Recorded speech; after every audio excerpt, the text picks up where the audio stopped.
About organizational structure of the party. We talked about regional offices. I believe both might have spoke to them. Can you discuss a little more in depth about your plans for that and what role you think they'll play? For regional? Yes. So we have a lot of areas that we can look at. We've had a couple of larger scale elections, top of the ticket. This is where I think the top of the ticket can be a good example for local races. And they have a lot of good places where they've set up regional offices. And I believe that raising the funds in order to either staff with a paid staffer or a volunteer, somebody who's dedicated, is important to making sure that the grassroots is organized, right? It's there. There's a place that folks who are working for local candidates can go.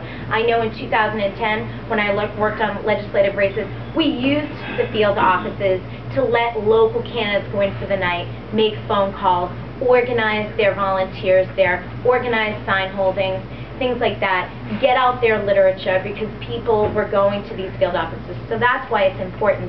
But it's about raising the money in order to fund these offices. There's rent to pay, there are supplies, there are phones to put in, and it's not realistic to say we can just do it. We have to make sure that the money's there to do it. And so not only do I pledge to opening the regional field offices, but to funding them.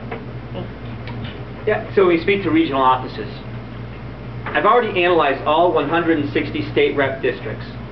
I have 40 target districts based on Shauna O'Connell, who's the sitting incumbent Republican who's in the least conservative district. So there are 40 districts more conservative than Shauna O'Connell's that the Democrats hold. Okay? As you might expect, if you look at the map, these districts are clustered in areas in the state. That is where we will open our first regional offices. We will, of course, maintain a regional office in the city of Boston.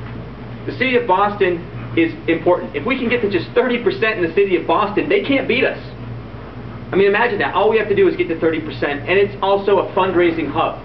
All those folks who are going to write me the $10,000 and $15,000 checks, like Brad Williams over here, they are located, many of them, inside 128. Sorry to call you out like that, Brad.